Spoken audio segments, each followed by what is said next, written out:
जय श्री कृष्ण। दोस्तों किसी ने क्या कमाल की बात कही है कि दुनिया ने जब जब जोर लगाया मेरी कश्ती डुबोने को, ऊपर वाला खुद आया मेरी नया पार लगाने को। तो कहानी शुरू होती है कि एक राजा ने भगवान का एक सुंदर मंदिर बनवाया और उसमें एक पुजारी को पूजा करने के लिए रखा। काफी समय बीत गया, राजा की भी उम्र हो गई थी और पुजारी की भी उम्र हो चली थी। लेकिन राजा का एक नियम था कि वो हर सुबह अपने सैनिक के साथ एक फूलों की माला भिजवाया करता था और उस माला को पुजारी जी भगवान श्री कृष्ण को चढ़ाया करते थे।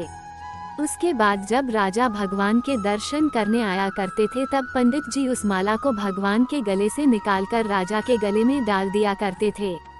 ये लगभग रोज की दिनचर्या बन गई थी। पुजारी जी बूढ़े हो चले थे और राजा भी बूढ़े हो चले थे। एक दिन राजा की तबीयत खराब हो जाती है तो राजा ने माला सिपाही के हाथ भिजवाते हुए सिपाही से कहा कि पंडित जी कहना कि आज हमारी तबीयत ठीक नहीं है तो आज हम आ नहीं पाएंगे, तो आज हमारा इंतजार न करें। उसके बाद सिपाही ने माला जाकर पुजारी जी को दे दी और सारी बात पंडित जी को बताई। पंडित जी ने भी माला को श्री कृष्ण को चढ़ा दी। तो उसके बाद पंडित जी ने सोचा कि इतने साल गुजर गए कि भगवान की इस माला को हमेशा राजा जी को ही पहनाई है, लेकिन आज तक मैंने कभी इस माला को कभी खुद नहीं पहना। तो हो सकता है कि जरूर यह प्रभु की इच्छा है कि इतने सालों में आज मौका मिला है कि प्रभु की इस माला को मैं अपने गले में पहन पाऊँ। तो ये तो परंपरा ही थी कि प्रभु की वह माला तो निकलती ही थी, तो इस बार पंडित जी ने वह माला अपने गले में डाल ली। लेकिन तभी सिपाही दौड़ते हुए आया और बोला कि महाराज को वहाँ कुछ ठीक नहीं लग रहा है, तो राजा साहब मंदिर की तरह ही आ रहे हैं, आप तैयारी करना शुरू कीजिए। राजा को लगा कि इतने सालों से बनी हुई परंपरा कहीं टूट न जाए, इसलिए वह मंदिर की ओर आने लगे। जैसे ही पंडित जी ने ये सुना, उन्होंने तुरंत माला गले से निकल और भगवान को पहना दी।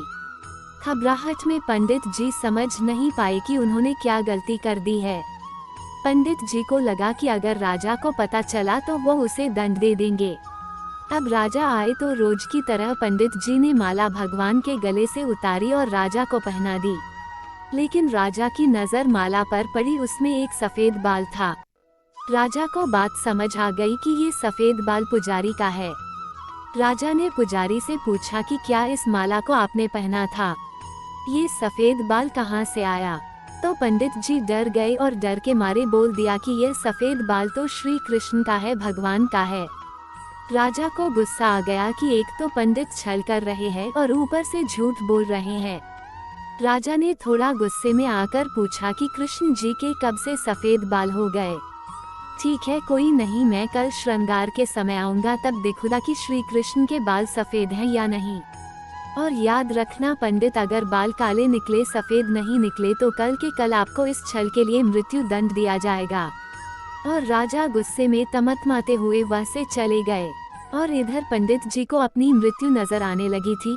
वो श्री कृष्ण के आगे दंडवत कर लेट गए और बोले कि प्रभु मुझे क्षमा कर दीजिए, मैं लोभ में आ गया था, मुझे लगा यह माला मुझे भी पहननी चाहिए, मुझे बचा लीजिए प्रभु, नहीं तो कल राजा के हाथों मेरी मौत निश्चित है। पंडित पूरी रात भगवान से विनती करते रहे, रोते रहे, प्रार्थना करते रहे कि प्रभु मुझे बचा लीजिए।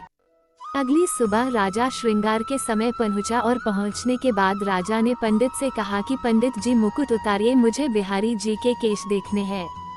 पंडित जी ने डरते डरते मुकुट उतरा और जैसे ही मुकुट उतरा राजा चौंक गया।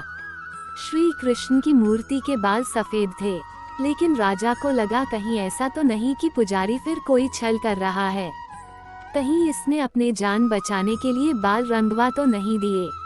तो बाल की जांच करने के लिए वो बाल तोड़ने लगे और जैसे ही राजा ने बाल तोड़े, मूर्ति में से खून बहने लगा।